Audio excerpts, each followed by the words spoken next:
पंच परमेष्टि भगवान की जय हो।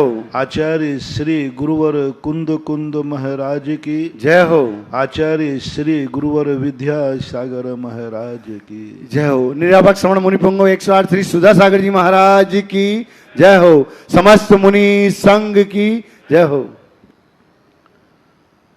बहुत सारे लोगों का उपकार हमें देखने में आता है,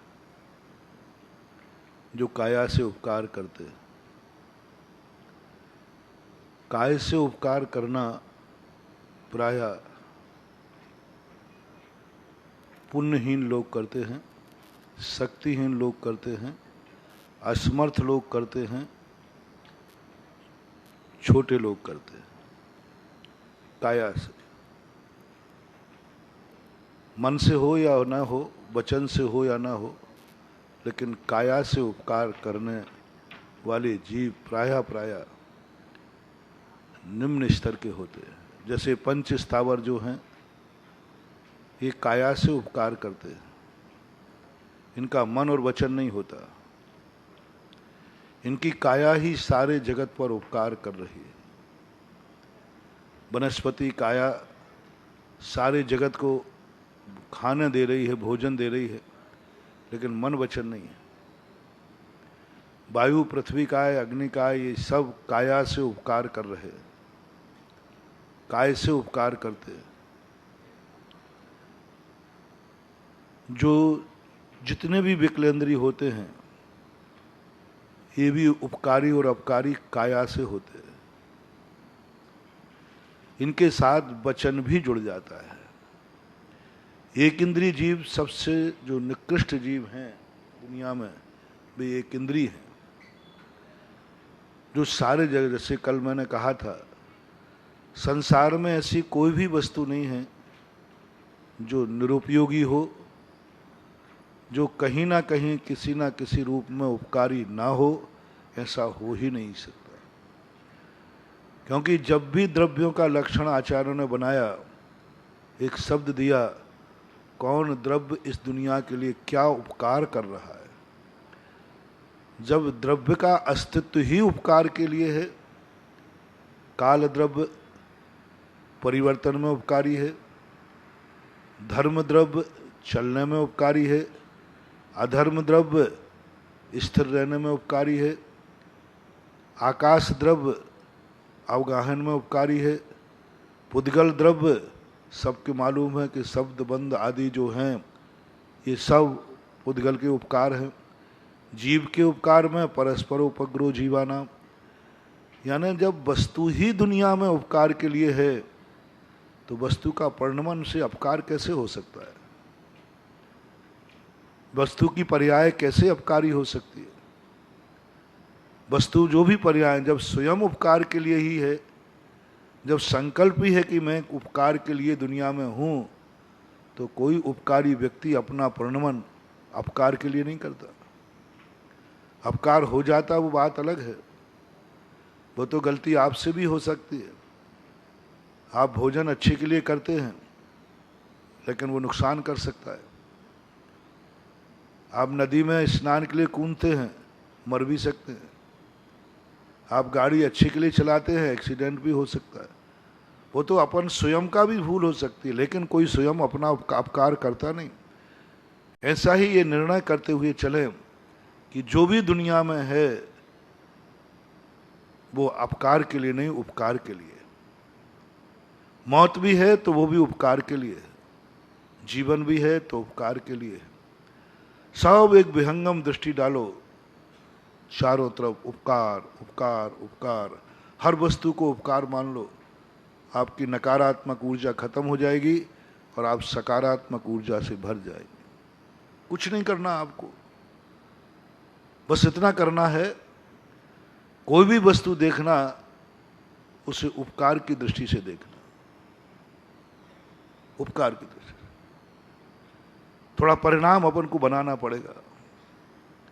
हर चीज में उपकारी वस्तु, जो भी तुम्हारी आंखों में, कानों में, सुनने में आवे, जो जो दुनिया में तुम्हें देखने में आवे, एक दृष्टि दे देना। हर वस्तु से सकारात्मक ऊर्जा कैसे मिले? क्योंकि तुम तो इतने समर्थ हो नहीं कि तुम्हारी जिंदगी चलाने लायक तुम्हारे पास पुण्य भी हो। तुम लोगों की जिंदगी तुम लोगों की पूंजी बहुत छोटी सी है, आमदन कम है और खर्चा भारी है। दुनिया में आज तक कोई व्यक्ति ये नहीं कह पाया कि मेरी सारी इच्छाएं पूरी हो गई। हर व्यक्ति कहीं ना कहीं से, चाहे वो चक्रवर्ती भी क्यों ना हो, तुम्हारा पुण्य ही इतना नहीं कि तुम पूर्ण हो सको, पूर्ण कर सको, तो तुम्हें कहीं ना कहीं से कुछ ना कुछ चाहिए। चक्रवर्ती इतना सब कुछ लेके जन्मा, लेकिन उसे भी उसकी एनर्जी कम पड़ रही। तीर्थंकर को छोड़ करके हर व्यक्ति को कहीं ना कहीं से दूसरे से कुछ लेना पड़ेगा।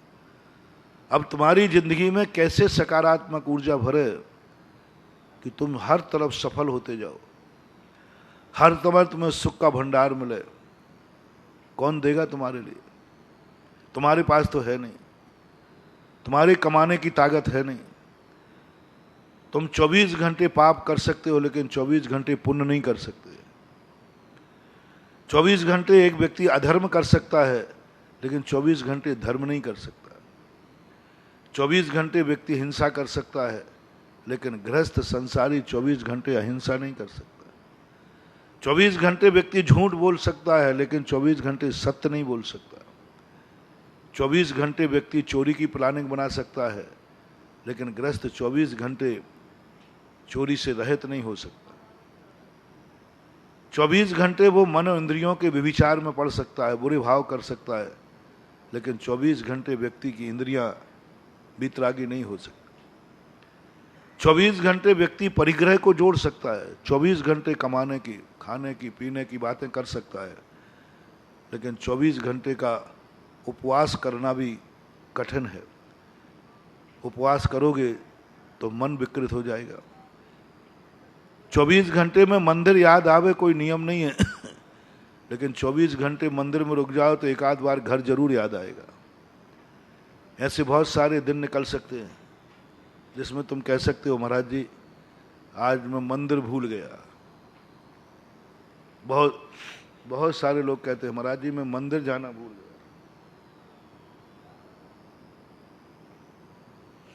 महाराज जी मैं आज पूजा भूल गया। आज तक किसी ने ये नहीं कहा कि महाराज जी मैं भोजन भूल गया। कभी हुआ जैसा कि भोजन की याद ही नहीं आई, महाराज आज मुझे पता ही नहीं मैंने भोजन किया कि नहीं? शायद ही कोई हो, लेकिन पूजन भूल सकते हो। आज मैं पूजन ही भूल गया।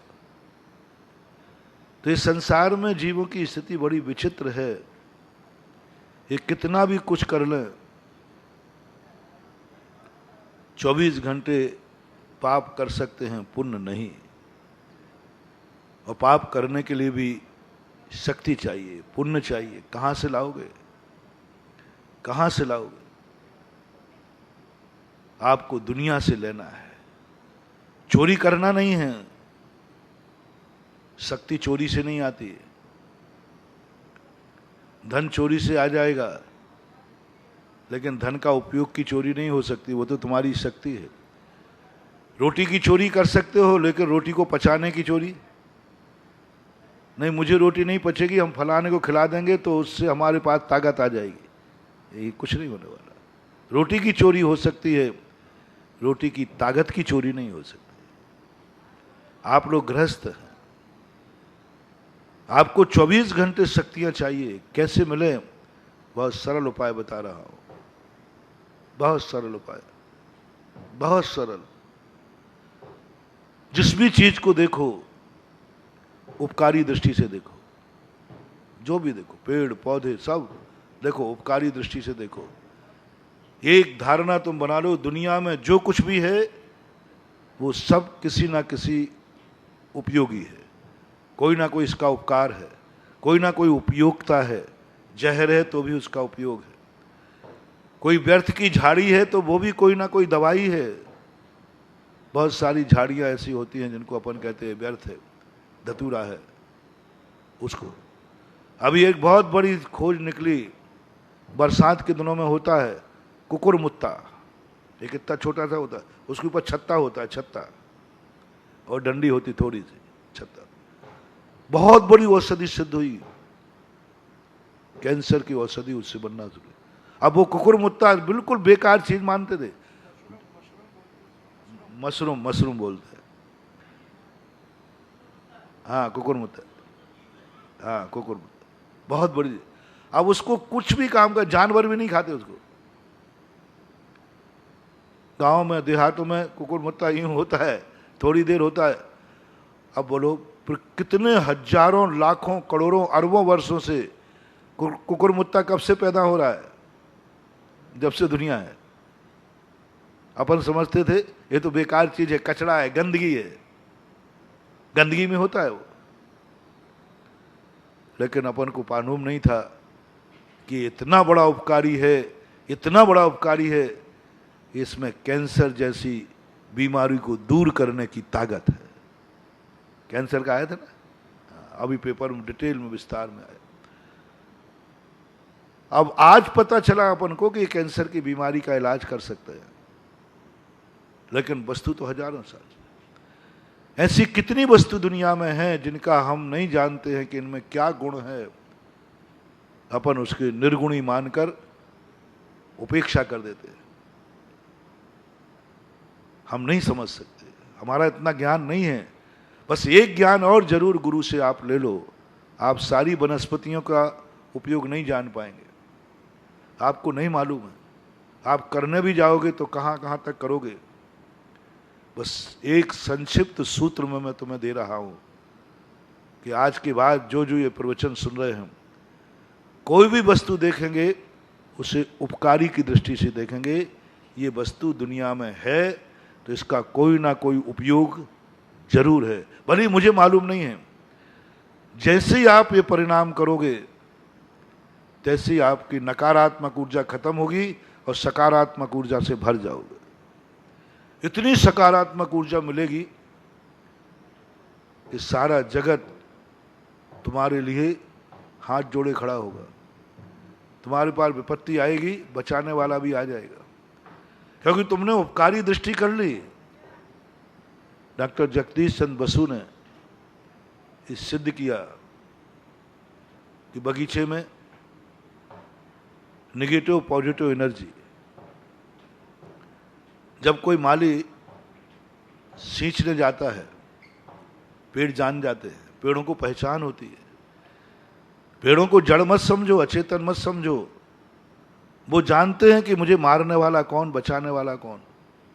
जगदीश चंद्र बसु ने कलकत्ते के अंदर जब इस बात का प्रैक्टिकल किया, पेड़ को जब वो खाद देने गया, पानी देने गया और उसको सहलाने गया, पेड़ प्रफुल्लित हो गया। उनका स्पंदन अलग ढंग का था और इतनी सकारात्मक ऊर्जा दे रहे थे वो, इतनी सकारात्मक कि उस समय व्यक्ति, जिस समय व्यक्ति खाद दे रहा हो, जिस समय माली पानी सींच रहा हो, उस समय आप बगीचे में घूमने जाओ, उस समय हर पेड़ सकारात्मक ऊर्जा देता है, अपनी पूरी ताकत लगा करके देता है।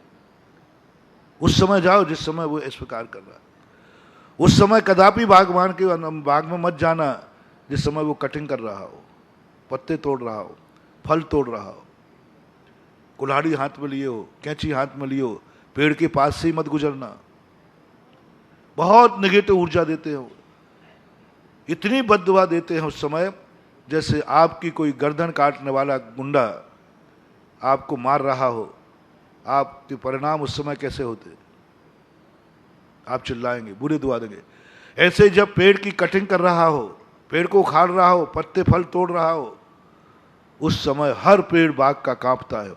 और जैसे ही माली आते देख करके हर पेड़ कांपने लग जाता है। आज पता नहीं किसकी नौबत आने वाली है, उनको मालूम है। पेड़ पकड़ लेता है।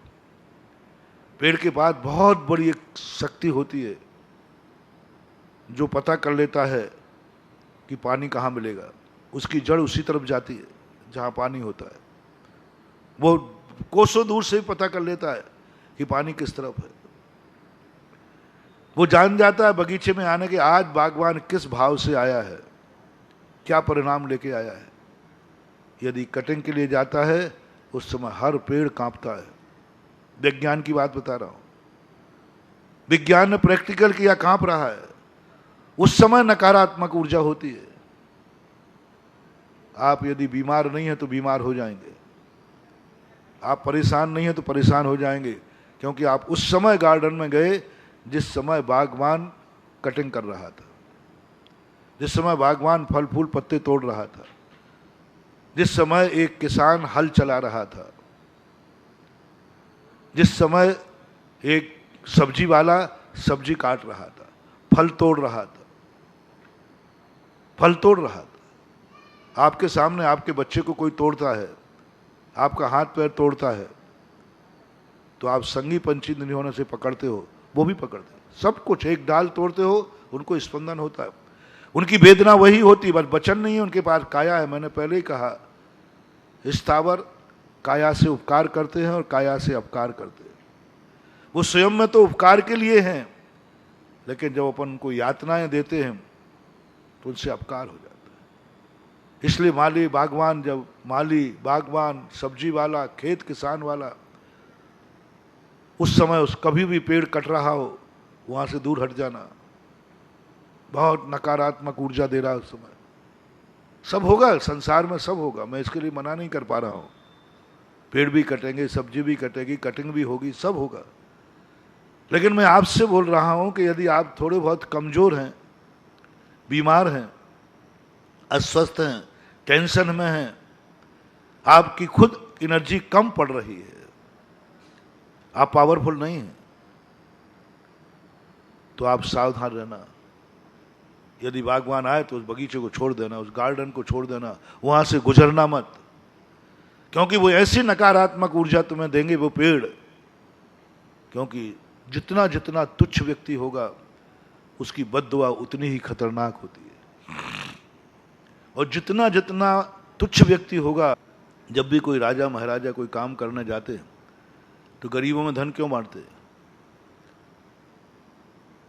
मंदिर के आगे भिखारी क्यों बैठते हैं ज्यादातर? क्यों?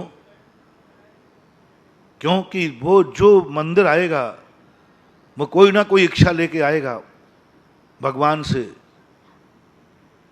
और उसे मालूम है कि भगवान के पास जो शक्ति मुझे मिलेगी, जब तक हम किसी की दुआ लेके नहीं जाएंगे तो शक्ति भी नहीं मिलेगी। इसलिए मंदिर के बाहर आते जाते समय अक्सर कर मंदिर में बैठते। अपन समझते हैं कि मंदिर में इसलिए बैठते कि धर्मात्मा लोग आ गए, नहीं, इसका लॉजिक बहुत बड़ा है, मनोविज्ञान। दुआ चाहिए किसी गरीब की, किसी दुखी की। महावीर ने ये बात बहुत बड़ी खोज की। मुनि से कहा, तुम क्या चाहते हो? बोले, मैं सबसे बड़ा सुखी होना चाहता हूं। तो उन्होंने कहा, दुआ लो, दुखी लोगों की दुआ लो, पापी लोगों की दुआ लो, तुच्छ लोगों की दुआ लो, चीटी मकूड़ों की दुआ लो, भगवान की दुआ नहीं। बहुत गजब की बात है। दिगंबर मुनि को भगवान का आशीर्वाद लेने के लिए कोई जरूरी नहीं, भगवान का दर्शन करना जरूरी नहीं, कोई जरूरी नहीं है। और स्तुति वंदना कही भी है तो 24 घंटे करने को नहीं कही, लेकिन जीवों को बचाने का भाव 24 घंटे। ये पीछे जो दी है ये बहुत बड़ा सकारात्मक ऊर्जा का स्रोत है। ये भगवान के दर्शन के लिए नहीं, आपको आशीर्वाद देने के लिए नहीं, मेरी जिंदगी की सुरक्षा के लिए नहीं। ये जो पिछी है, इस पिछी से बहुत बड़ी, मैंने इस पिछी को देखा। मैंने कि लोग इस पिछी के प्रति इतने क्यों लालायत होते हैं, पिछी क्यों लगवाना चाहते हैं, पिछी को क्यों लोग घर ले जाते हैं, पिछी का इतना महत्व क्यों? ओहो, और साधु के पास जब तक पिछी है बहुत बड़ी ताकत है। ब्लूट जैकेट भी क्या करेगी, गोलियां भी क्या करेंगी, तोपें क्या करेंगी, साधु के हाथ में जब तक पिछी है कोई कुछ नहीं कर सकता। बहुत बड़ी ताकत होती है सच्चा साधु है तो। ये शक्ति बहुत सकारात्मक ऊर्जा से भरी है, क्योंकि ये कितने जीवों को बचाती है। कितने लोग इसको दुआ देते हैं।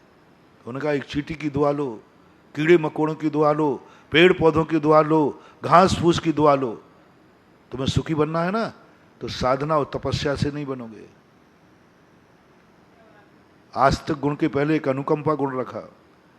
अनुकंपा बड़ों पे नहीं की जाती, अनुकंपा छोटों पे की जाती, तुच्छ पे की जाती है। उनकी दुआ के बिना सम्यक दर्शन भी नहीं होगा। उनकी सकारात्मक ऊर्जा के बिना कोई मुनि मोक्ष नहीं जा सकता। इतनी सकारात्मक, जब जब मुनि देख के चलता है सकारात्मक ऊर्जा से भरता है, बहुत बड़ी शक्तियां मिलती हैं, बहुत बड़ी ताकत मिलती हैं, क्योंकि उस समय उसकी दृष्टि जीवों को बचाने की है।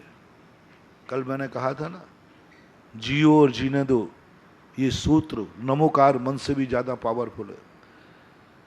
नमोकार मंत्र में इतनी ताकत नहीं है, वो तो उपलब्धि कराने वाला है, लेकिन उपलब्धि को पचाए कौन? नमोकार मंत्र रोटी देगा, लेकिन रोटी को पचाने की ताकत नमोकार मंत्र में नहीं है।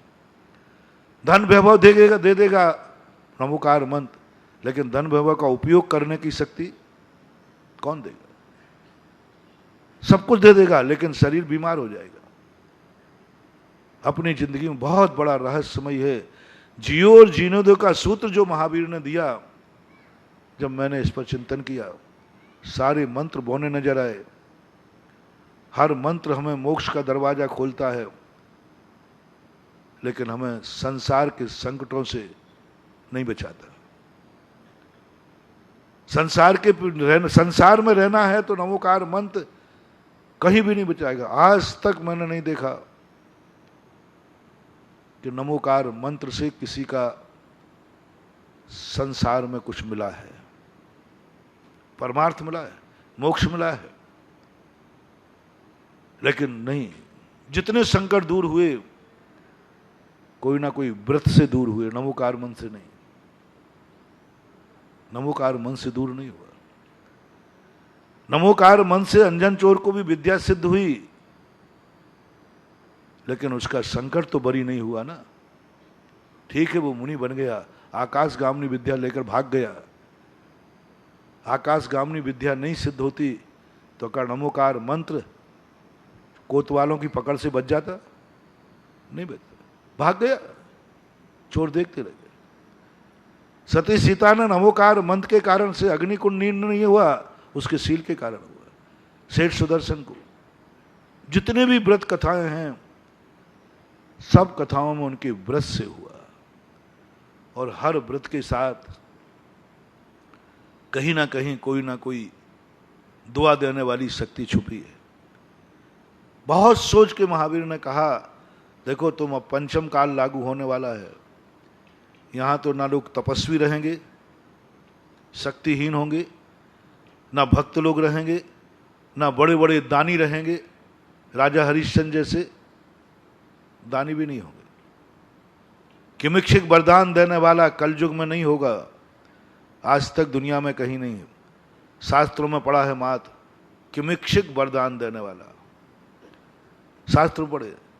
कलयुग में किमिक्षिक वरदान देने वाला कोई नहीं, ना किसी ने अभी तक घोषणा की है। और कर भी दोगे तुम फेल हो जाओगे। चौथे काल में बहुत सारे उदाहरण मिलते हैं जिन राजा महाराजा ने किमिक्षिक वरदान दिया। और किमिक्षिक वरदान में कुछ भी मांग सकते महानुभाव। अब मांगने वालों का तो शुक्री है, आपका किमिक्षिक वरदान है, प्राण भी मांग सकते, देना पड़ेगा। पंचम काल में ऐसा कोई व्यक्ति नहीं है। आज तक किसी ने घोषणा नहीं की कि मैं किमिक्षिक वरदान देने की घोषणा करता हूं। कर भी लोगे आप, करना मत, फेल हो जाओगे, फेल हो जाओगे। क्योंकि कोई कुछ भी मांग सकता है। अर्जुन ने तास्त्री के प्राण मांग लिए, क्या करोगे? किमिक्षिक वरदान इतने कह दिया, मांगो अर्जुन क्या चाहते हो। बस उसने कहा मैं तुम्हारे प्राण चाहता हूं। देना पड़े कि नहीं देना पड़े, बोलो ना। और आपने ये नियम ले लिया और आपका छोकरा आपके प्राण मांगेगा तो क्या करोगे? छोकरा और वो वंशजी तो था। अर्जुन उनका छोकरी पोते ही तो नाती पोते ही में तो आता है। अब नाती पोता तुमने बोर्ड लगा दिया किमिक्षिक वरदान, जो मांगेगा वो दूंगा मैं। और नाती आ गया, दादाजी गर्दन दबाना है, प्राण लेना। गजब गजब, प्राण मांगे प्राण दे दिए, क्या है तमाशा। झापड़ मारना चाहिए था। पोते ही तो था, नाती तो था, एक झापड़। क्या मांगता? प्राण मांगता है। ओहो, तथास्तु, किमिक्षिक वरदान था ना, जो मांगोगे तो दूंगा। एक शब्द बोल दिया, मांगो अर्जुन, क्या चाहते हो? बोले तुम्हारे प्राण, क्योंकि जब तक तुम नहीं मरोगे हमारी विजय नहीं होगी। कितना स्वार्थ से भरा हुआ था अर्जुन उस समय। अपनी विजय के लिए ताश्री को भी मारने को तैयार हो गया। राज्य छोड़ देता, मोक्ष जाना था, मोक्ष चला जाता। 10-20 हजार वर्ष बाद दीक्षा ली, उसी दिन ले लेता दीक्षा। अर्जुन को तो मोक्ष जाना ही था। कैसा है संसार। तद्भव मोक्षगामी जीव, शत्रुंजय जैसे जिन्होंने मोक्ष प्राप्त किया, क्या फर्क पड़ता था? विजय प्राप्त करने के लिए ताश्री के प्राण मांग लिए, और मांगी नहीं लिए, कोई परीक्षा नहीं थी, प्राण ले भी लिए। ये घटना जब दुर्योधन मांगता तो मुझे इतना कष्ट नहीं होता, क्योंकि दुर्योधन तो वो कहता मैं तो दुर्योधन हूं ही।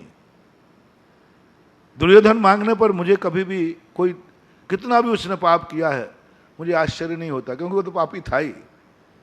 अब कोई कहे मुझे बिच्छू ने काट लिया, अरे तो बिच्छू नहीं काटे तो क्या, कौन काटेगा? बिच्छू का काम ही, बिच्छू का स्वभाव है।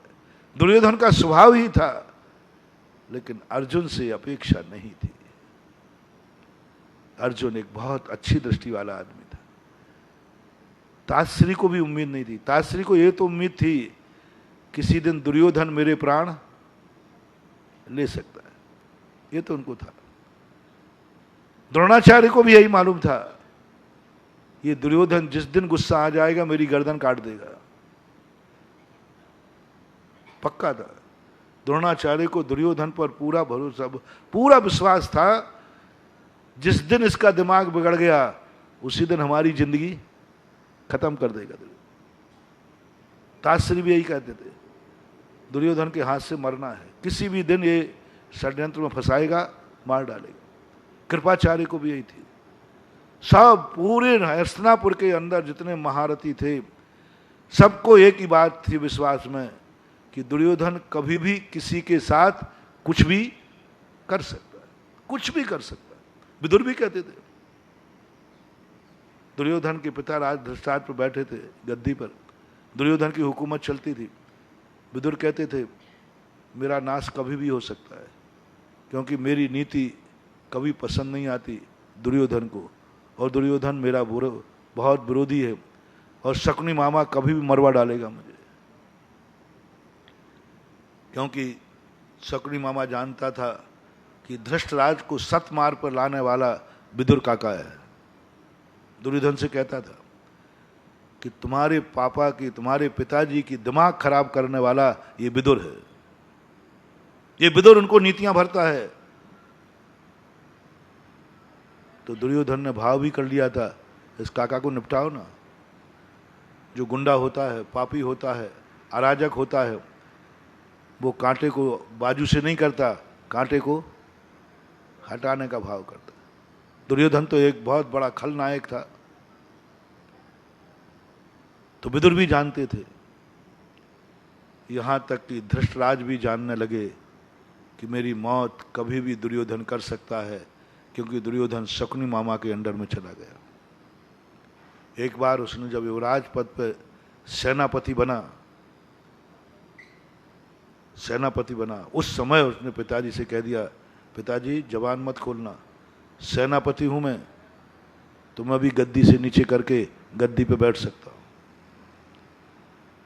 हुआ है। कई बेटों ने अपने बाप को बंदी बना लिया, कोणिक ने राजा शरणक को। कई बेटों ने अपने बाप की हत्याएं की हैं। कर सकता, दुर्योधन कर सकता। ताश्री यही कहते थे, मैं क्या करूं, यदि अभी बोलता हूं, जब चीरहरण हुआ, दूध कीड़ा हुई, कोई नहीं बोल पा रहा। क्यों? जो बोलेगा उसको देश निकाला या फांसी, क्योंकि उसने कानून ऐसा बिछाया था, अपना अधिकार, पूरा कानूनन अधिकार अपने हाथ में ले लिया था। राज मुद्रा हाथ में ले ली थी, राजदंड हाथ में ले लिया था। ताश्री बोलते या तो देश निकाला मिलता या गर्दन कट जाती, कोई नहीं बोल सकता। अपन लोग समझते हैं महारथी बैठे रहे, कानून के शिकंजे में क्या, पुलिस के शिकंजे में पहुंचने के बाद कटघरे में क्या करोगे, तो कहां से भागोगे? सब, ये सब तो था। लेकिन हर व्यक्ति को मालूम था, द्रोणाचार्य सबसे ज्यादा किसको चाहते थे? अर्जुन को। मेरा प्यारा शिष्य अर्जुन, ये मेरी कभी भी प्राण नहीं लेगा, ये मेरी सुरक्षा करेगा। द्रोणाचार्य को एक ही बात पर था, मेरा अर्जुन जब भी धनुष बाण उठाते थे, पांडव तुम कभी नहीं जीतोगे, क्योंकि मेरा प्रिय शिष्य कभी मेरे पर वार नहीं करेगा।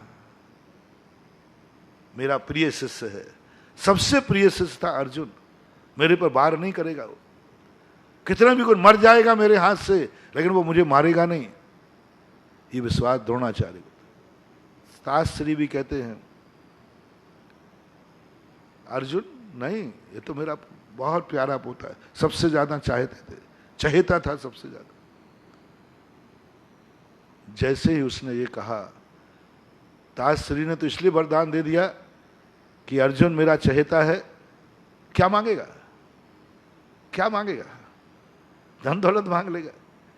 यही कहेगा कि ताश्री आज तुम्हारा धनुष मुझे दे दो, आज मैं तुम्हारे धनुष से लड़ूंगा, आज तुम्हारी तलवार मुझे दे दो। क्या करेगा? ओहो, अर्जुन ने तो तुरंत कहा, मुझे तुम्हारा प्राण चाहिए, तुम्हारी मौत, बस तुम कैसे मरोगे। ब्रह्मांड कांप गया थर थर।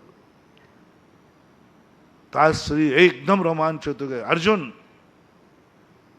ताश्री आपने वचन दिया था, मांग लो जो मांगना।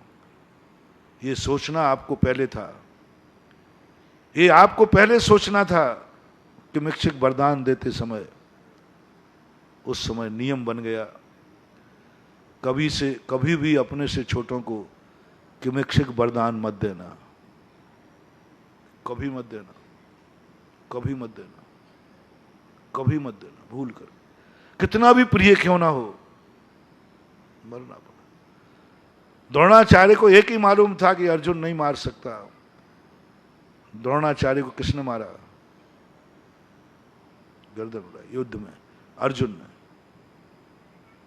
पर वो ध्यान अवस्था में। द्रोणाचार्य का पुत्र अश्वत्थामा कहता है, मेरे पिता का सबसे प्रिय शिष्य था अर्जुन, वो ऐसी गलती नहीं कर सकता, वो नहीं मार सकता, लेकिन उसी ने मारा। इस संसार में कुछ भी हो सकता है महानुभाव, कुछ भी हो सकता है।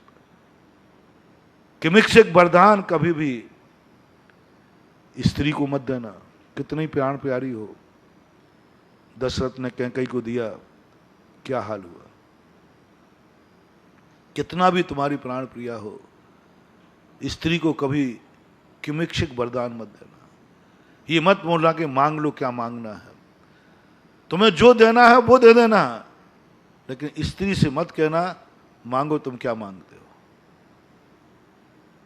आप सब लोग सुनने कान खोल करके, चाहे वो माता क्यों ना हो, चाहे वो पत्नी क्यों ना हो, स्त्री जाति को कभी ये मत बोलना कि मांगो, तुम्हें जो देना है वो दे दो।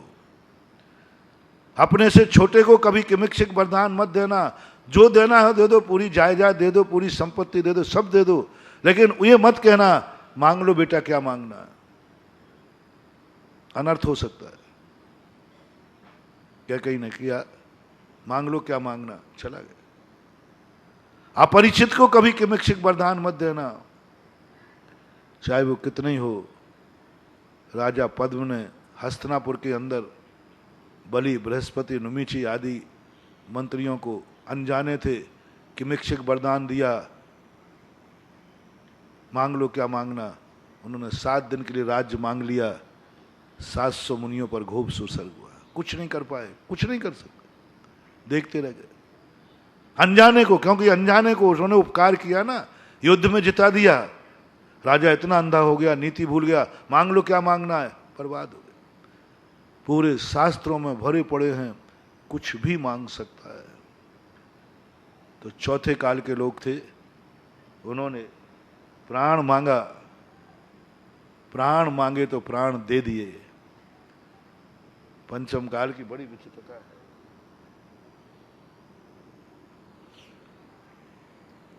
हम लोगों के लिए सब कुछ करने को कह दिया, 2 मरण कभी नहीं करना, इंगिनी मरण और प्रायोगमन मरण। साधु को निषेध कर दिया, कुछ भी हो सकता है। ये मत समझो कि मैं बैठे बैठे चला जाऊंगा, नहीं, कुछ भी हो। इंगिनी प्रायोगमन मरण पर कांच पर भी पैर लग जाए, चलते ही नहीं। पहली बात तो जैसे यदि ऐसे गिर जाएंगे तो ऐसे ही रहेंगे, सिर के बल गिरेंगे तो सिर के बल कुछ नहीं, बिल्कुल ठूठ हो जाते हैं। पंचम काल में निषेध कर दिया, इंगिनी मरण मत करना, प्रायोगमन मरण मत करना, फैल हो जाओगे। आपसे भी मेरा कहना है, किमिक्षिक वरदान किसी को मत देना। यदि वरदान देना ही है तो 3 लोगों को दे सकते हो, उनको तुम दोगे नहीं, पक्का है। एक तो भगवान को,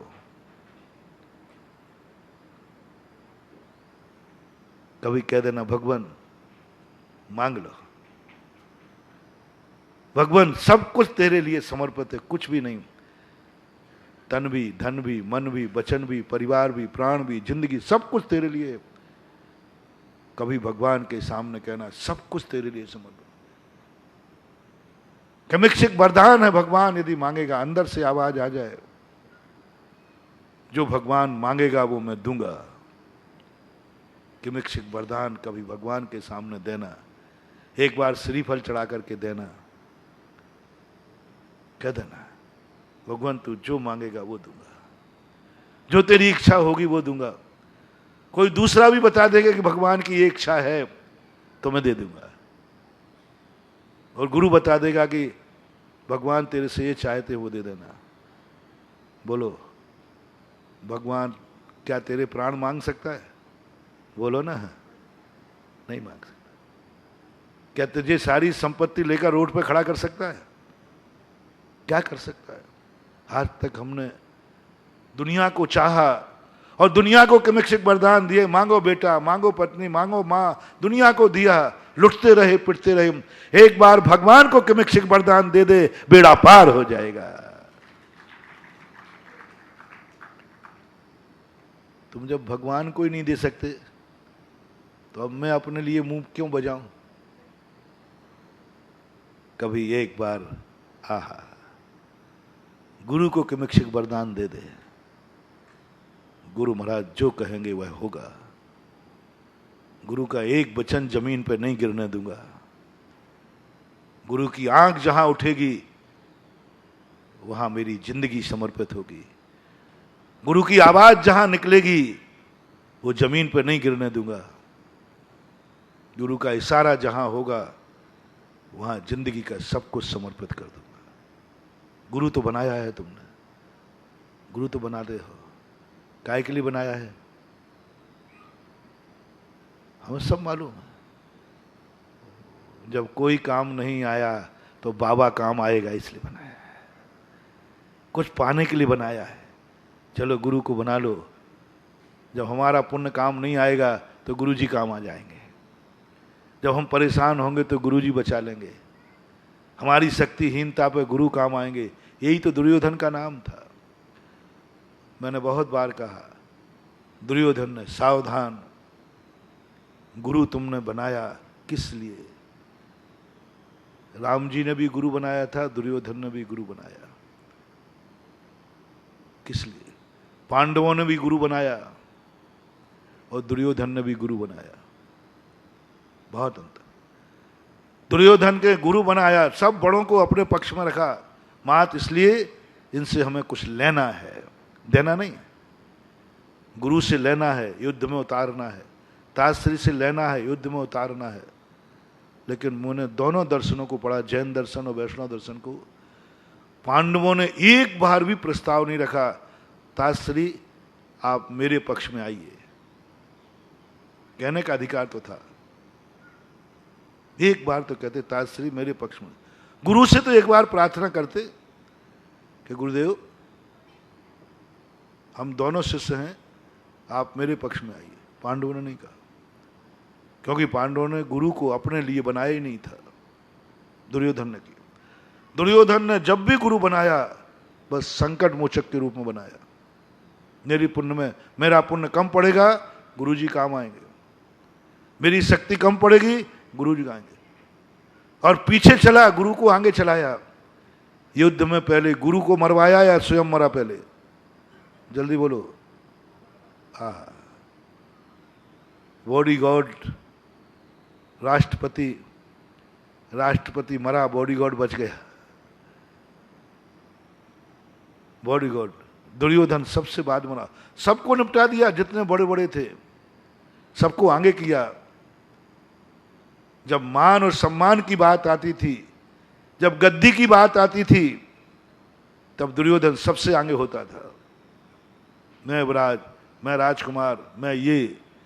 और जब संकट की बात आती थी तो दुर्योधन सबसे पीछे था और बड़े लोगों को आगे करता है। नीति ये है कि जब सम्मान की बात आए तो बड़ों को आगे करो, स्वयं पीछे हो जाओ।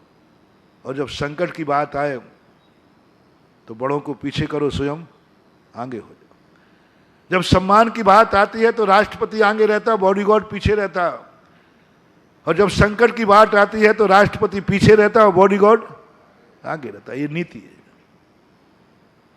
लेकिन दुर्योधन का सब कुछ उल्टा था। संकट आएगा, गुरु जाइए, ताश्री जाइए, और पीछे बीच में छुपा बैठा रहता। मैं तुमसे पूछता हूं, तुमने गुरु किस लिए बनाया? तुमने भगवान किस लिए बनाया? सावधान, अंदर से पूछो, गुरु किस लिए बनाया? भगवान किस लिए बनाया? मंदिर किस लिए बनाया? मंदिर किस लिए आते हो? कुछ लेने के लिए कि कुछ देने के लिए?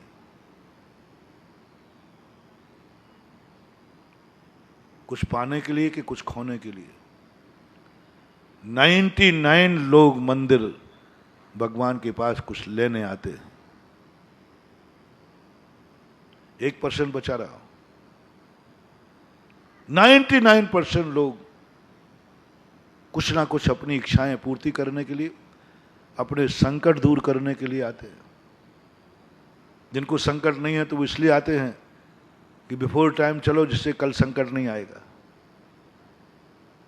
आज तो नहीं है, लेकिन उन्हें सुन रखा है शास्त्रों में, जो भगवान का पूजन पाठ अभिषेक करता है उस पर संकट नहीं आते। तो उन्होंने कहा चलो बिफोर टाइम। यानी तीनों कालों को आप उठा के देखना, आपके मन में अपनी अपनी छाती पे हाथ रख के देखना, अपनी गिरिबान देखना, अपनी पूजा देखना, अपनी दृष्टि देखना, अपना खुद की नियत पहचानो कि तुम मंदिर के आते समय तुम्हारा भाव क्या है। त्रिकाली क्या भाव? हर व्यक्ति कुछ न कुछ पाने के लिए बैठा है। हर व्यक्ति 99 कलयुग में तो पक्का है।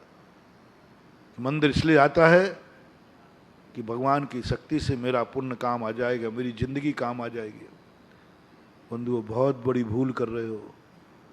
बड़ों से लेने का भाव आना ही तुम्हारे विनाश का कारण है। बड़ों से लेने का भाव करना ही निदान है। मिल तो जाएगा, मिलेगा तो सही। बड़ों के दरवाजे से कोई खाली हाथ आने वाला नहीं है, नहीं आएगा। ताश्री के से अर्जुन खाली हाथ नहीं आया, दिया। दशरथ के दरबार से क्या कहीं खाली हाथ नहीं दी। कितना बड़ा बलिदान करना पड़ा। राम को वनवास, राम जैसे बेटे का त्याग, कितना बड़ा बड़े हैं दशरथ, वो दे देंगे, लेकिन मिल तो जाएगा, लेकिन एक दिन तेरी दशा ऐसी होगी कि ना राजमाता बनेगी और सारी दुनिया में निंदा होगी। राजमाता भी नहीं बन पाया, राजमाता भी नहीं बन पाई वो। भरत ने फुटकार दिया, रोती फिरी जिंदगी भर अयोध्या में, यदि सबके साथ कलंकित होके कोई मरा है, रामचंद्र जी जैसे परिवार में कलंकित होके कोई मरा है, और आज तक वो कलंक लगा है किसको? जिसको किमिक्षिक वरदान मिला था। तुम भी मंदिर में आओगे, मिलेगा बंधु। भगवान बहुत उदार है, मांगने वाले को कभी खाली हाथ नहीं जाने देगा। लेकिन मेरे प्यारे भक्तों से मेरा कहना है, नहीं नहीं, कुछ नहीं मांगना। मन बना लो, मैं मंदिर में मांगना है, तुम्हें शक्ति चाहिए, वो अभी मैं बता रहा हूं। भगवान से कुछ नहीं लेना, कुछ नहीं लेना। लेना तो है ही नहीं, मन से नहीं, वचन से नहीं, काया से नहीं। और लोग आज लेने के लिए जा रहे हैं। मैं तो हर व्यक्ति से आप पूछ लेना, तीर्थ यात्रा पर क्यों जा रहे हो? महावीर जी क्यों जा रहे हो? अरे भैया घनो दुख है, काई करूं, इसलिए सुना है कि श्री महावीर जी चला जाओ। इसके लिए उपयोग, यूज।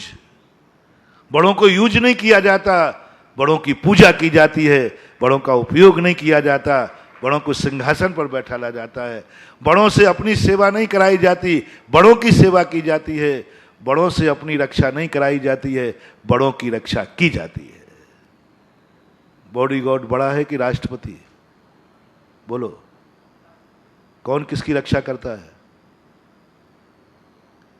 जो रक्षा करता है वो बॉडीगार्ड है, और जिसकी रक्षा करती है वो राष्ट्रपति है। अब बोलो, तुम्हारा भगवान तुम्हारा कौन है? हैं? यदि तुम्हारा भाव आ गया भगवान रक्षा करो, वो बॉडीगार्ड है और तुम बॉस हो। क्यों? रक्षा करने वाला बॉडीगार्ड होता है, हमेशा देख लीजिए। बड़ा कभी छोटों की रक्षा कभी करता नहीं है, करते ही नहीं। बस वो मारेगा नहीं, इतना तो पक्का है, लेकिन रक्षा नहीं करता। मैंने एक चीज कभी चींटी को नहीं बचाया, लेकिन चींटी को मारा नहीं, बस इतना है, बचा नहीं सकता। मैं एक बकरा नहीं बचा पाया, मैं एक मुर्गा नहीं बचा पाया, मैं एक मछली नहीं बचा पाया, लेकिन मारता नहीं हूं, मारने भी नहीं देता, लेकिन बचा नहीं पाता। मैं तुमसे कह देता हूं, जीवों को मत मारना, लेकिन जो मारते हैं उनको मैं कभी बचा पाया? जो मारते हैं उनको बचा पाया? नहीं बचा पाया, बचा भी नहीं सकता। महावीर कहते तुम्हारे बस की बात नहीं है, तुम मारना मत और मारने मत देना, तुम बचाने का अधिकार तुम्हारे पास नहीं है। हम बचा नहीं पाते चींटी, मारता नहीं हूं, मारने नहीं तो, लेकिन इतनी चींटियां मर रही दुनिया में, मैं बचा पाता हूं? किस किस चींटी को बचाऊंगा? मारूंगा नहीं, पक्का है। तुम्हारे लिए मेरी बात जो मानने वाला भक्त है उसको मारने नहीं दूंगा, लेकिन मारने वाले को मैं बचा नहीं सकता। इसलिए भगवान कौन है तुम्हारा? तुम भगवान के रक्षक हो या भगवान तुम्हारा रक्षक है? फैसला कर लो। तुम भगवान के रक्षक हो या भगवान तुम्हारा रक्षक है? तुम भगवान को खाने दोगे या भगवान तुम्हें खाने देगा? तुम भगवान का मंदिर बनाओगे या भगवान तुम्हारा मकान बनाएगा? तुम भगवान का रथ बनाओगे या भगवान तुम्हारी गाड़ी खरीद के देगा? भगवान चलेंगे, तुम रास्ते में झाड़ू लगाओगे, या तुम चलोगे तो भगवान रास्ते में झाड़ू लगाएगा? भगवान के रास्ते के कांटे तुम साफ करोगे या भगवान तुम्हारे रास्ते के कांटे साफ करे? फैसला कर लो। और हो क्या रहा है आज तक, और होना क्या चाहिए? पूछ लो आज अपने अपने हृदय से। तुमने कितने लोग हैं जिन्होंने भगवान का मंदिर नहीं बनाया? कितने लोग हैं जो भगवान के मंदिर में श्रीफल लेके अपने मकान बनवाने के लिए पहुंचते हैं? गलत तो नहीं कह रहा कुछ? कई बार आप लोगों ने देखा ना, बड़े बड़े क्षेत्रों पर वो पत्थर रख के आते, 1 मंजिल 2 मंजिल ऐसे वो रख के आते।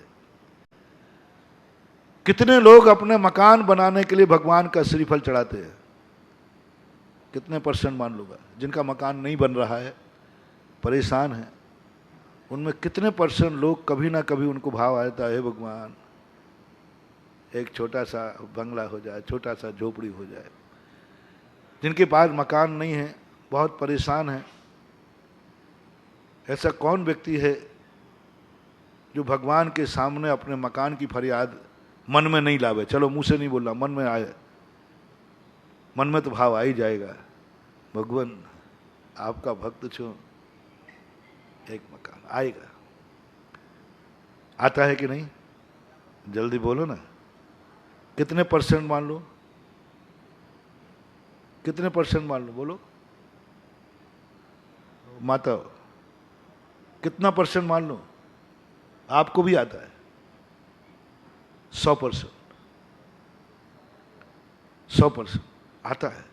भक्त है तो आएगा, कहां जाएगा बताओ? किससे मांगे कि मकान ने हमारा मकान बन जाए? कौन सी शक्ति मांगे? परेशान हो गया मगर आएगा। मैं अभी यही तो बोल रहा हूं, अभी 50-50 करूंगा। कितनों को मन आता है भगवान के मंदिर जाते समय, दर्शन करते समय कि हे भगवान, बहुत दिनों से भावना है, बस मैं तेरा मंदिर बना करके मरूं। जो अपने बेटे के लिए मकान छोड़ करके नहीं जाना चाहता, कौन बाप है जो अपने बेटे को फुटपाथ पर छोड़ के जाना चाहता है? है कोई दुनिया में बाप जो अपने बेटे के लिए कहे कि नहीं, मैं अपने बेटे के लिए कभी मकान की मेरी कोई ख्वाहिश नहीं, उसी किस्मत में होगा तो होगा, मैं तो नहीं, मेरे मन में तो भाव नहीं कि मैं बेटे को मकान छोड़ के जाऊं, उसी किस्मत में होगा, अपने आप बनाएगा, मैं कोई उसके नौकर हूं जो बनाऊं? है कोई हिम्मत वाला ऐसा बाप जो कह सके कि मैं बेटे के लिए मकान नहीं बनाऊंगा, मैं तेरे बेटे का बाप हूं, नौकर नहीं हूं? थोड़ा पानी पे चढ़ा रहा हूं। हे बाप लोगों सुनो रे भाई, सुनो, तुम बाप हो, बाप बेटे के लिए मकान बना रहे हो? आ जाओ स्वाभिमान में, मैं बेटे को मकान अपने लिए तो बना लेना, बेटे को मकान नहीं बनाऊंगा। नहीं, मुझे तो दुनिया में एक बाप नहीं मिलेगा जिसके मन में ये भाव नहीं आता हो, कम से कम बेटे को मैं एक मकान दे के मरूं। भिखारी भी हो तो उसको भी आएगा, भले नहीं कर पाए, करना नहीं करना तो अलग बात है, लेकिन परिणाम आएगा कि नहीं? बोलो ना सब लोग। थोड़ा कुछ बातें ऐसी हैं, थोड़ा तुम हुक्का भर दिया करो तो, क्योंकि मैं धुआं में लाठी चलाता हूं तो आपकी गर्दन हिल जाती, तो मैं कहता हूं पक्का है कोई दुनिया में बाप जिसको ये भाव नहीं आता हो? बराबर आता है हर व्यक्ति को। मैं इसका कोई ऐतराज नहीं करूंगा, चिंता मत करना। यदि यही सब नहीं हो तो बाप मुनि नहीं बन जाएगा, मोही क्यों कहलाएगा? आता है, आएगा, आता रहा है, हमेशा से आता रहा है। चौथे काल में भी आता था, चौथे काल में भी आता। तद्भव मोक्षगामी जीव भी अपने बेटों के लिए मरे हैं, अपने बेटों के लिए रोए हैं, अपने बेटों के लिए मकान संपत्ति बनाई है। तद्भव मोक्षगामी जीव राज्य पाने के लिए मरे हैं, मार डाला है। पांडवों का इस उदाहरण सामने जिसका मैं दे रहा था, ये भाव आता है, कोई बात नहीं। अब मैं ये पूछता हूं, ये तो भाव आपका आता है, मैं नाराज नहीं हो रहा हूं, घबराना नहीं, और 100% आता है। अब मैं पूछता हूं, कितने बार मन में भाव आया मंदिर जाते समय, मंदिर को देखते ही, दरवाजे में प्रवेश करते ही कि हे भगवान, जिंदगी में एक बार इतनी ताकत आ जाए कि एक तेरा भगवान मैं मंदिर बना के मरूं। कोई इच्छा नहीं है मेरी मंदिर, बेटे को मकान बना के मरूं या ना मरूं, लेकिन तेरा मंदिर बना के जरूर मरूंगा। पहले तो कह रहा हूं, ऐसा कर लेना। वे तो निकृष्ट हैं जिन्होंने मकान बनाने का मंदिर में भाव किया, अपने सुख के लिए मांगा, कभी देने का भाव। इन लोगों की तो नियम से दुर्गति है, जहां दुर्योधन की दुर्गति वैसे ही निंदनीय। कभी भी इन्होंने गुरु को, कभी भी ताजश्री को कुछ देने का भाव नहीं सोचा, कभी भी ताजश्री की रक्षा के लिए नहीं गया, और ताजश्री और गुरु से अपनी रक्षा कराई, अपनी रक्षा। वे तो निकृष्ट ही हैं दुनिया में, जो भगवानों के पास ऐसे कितने भिखमंगे हैं जो जिंदगी भर भगवान से मांगते ही रहते हैं अपने लिए। कभी मकान, कभी घोड़ा, कभी गाड़ी, कभी बीमारी की दवाई, सब कुछ। मंदिरों में भीड़ लगी हुई है। पंचम काल में जितने मंदिरों में भीड़ है, चौथे काल में भी इतनी भीड़ नहीं थी, लेकिन सब भिखमंगों की भीड़ है, सब दुखियों की भीड़ है। सब लेने आए हैं, मिले माए घनी खम्मा अन्नदाता आ। बस कोई बीमारी की दवाई लेने आया है, कोई व्यापार नहीं चल रहा उसको चलवाने आया है, कोई मकान नहीं बन रहा मकान बनवाने आ रहा है, किसी की शादी नहीं हो रही शादी। सावधान, मैं तुम्हारी इन सब मांगों को बैलेट करा दूंगा। मैं तुम्हारी इन सब मांगों को करते हुए भी तुम्हें दुर्गति नहीं जाने दूंगा। तुम ये सब करते हुए भी मैं तुम्हें निंदा से बचा लूंगा। बस ये सब तुम मांग लेना, 33 नंबर से पास हो जाना कम से कम, ये सब मांग लेना तुम। लेकिन जिंदगी में कभी एक बार भी कह देना भगवान, व्यापार तुम करते हो, परिणाम करते हो, इस व्यापार से इतनी मुनाफा हो जाए कि एक छोटा सा मकान बन जाए, इस व्यापार से इतनी मुनाफा हो जाए कि मेरे घर में एक छोटी सी गाड़ी आ जाए, इस व्यापार में 2 रुपया बच जाएं जिससे बेटा बिटिया की शादी थोड़ी इज्जत के साथ कर लो। ये भाव आता है तो व्यापार से कोई ऐतराज नहीं है। ग्रस्त हो, 100% लोगों को ये भाव आता है, आएगा, आना चाहिए तो नहीं कहूंगा, आता है, आएगा, आता रहा है। ये सब दुर्गति जाएंगे, ये सब नरक जाएंगे। तुमने आरंभ भी किया, पाप भी किया तो पाप के लिए, संसार भी बढ़ाया संसार के लिए, बहुत बड़ा बंधु। आपने धर्म भी किया तो पाप के लिए, धर्म भी किया संसार के लिए, सब कुछ कर रहे हो। ऐसे ही व्यक्तियों के लिए कहा वहवारंभ परिग्रहत्वम नारकस्याविषा। धर्म भी पाप के लिए, धर्म भी संसार के लिए। धर्म तो संसार मिटाने वाला था, तुमने धर्म से संसार बनाया है। सावधान हो जाओ। जो दीपक तुमने प्रकाश के लिए किया था, वो दीपक भभक गया है तुम्हारी सदावनी से। जो चाकू सब्जी काटने के लिए लिया, वो इसे गर्दन काट रहे हो तुम। जो सेल्फास औषधि थी, वो सुसाइड के काम आ रही है। जो मंदिर तुम्हारे उद्धार के लिए था, जो भगवान उद्धार के लिए थे, वे आज तुम्हारे लिए संसार में गिरने का कारण बन रहे हो। भगवान तो वो है, मंदिर तो वो है जहां संसार काटा जाता है। पूजा तो वो है जहां क्षुधारोग विनाशनाय नैवेद्यम निरुपामति। तुम तो रोटी मांग रहे हो, मिले माए हैं। मंदिर तो वो था जहां पूजा में काम बाण विध्वंसनाए, तुम तो छोरी मांग रहे हो, है भगवान शादी हो जाए। और पूजा में क्या पड़ा था? काम बाण विध्वंसनाए पुष्पम निरुपामति। और तुमने क्या कर डाला है? काट ली ना नाक। वो चाकू काय के लिए था? सब्जी के लिए। और काट क्या लिया? नाक। काम बाण विध्वंसनाए बोलते तुम्हारी पूजा में, और तुम काम को बढ़ाने की शक्ति की दवाई खा रहे हो, औषधि खा रहे हो, परिणाम कर रहे हो मेरे में और भोगने की ताकत आ जाए, और भोगने की ताकत आ जाए। कितने लोग हैं जो काम से ऊब चुके हैं, कितने लोग हैं जो काम की शक्ति को बढ़ाने का भाव करते हैं, मेरे में और शक्ति आ जाए इंद्रियों के विषयों को भोगने के लिए। और पूजा में क्या पड़ा? किसके लिए थी ये पूजा?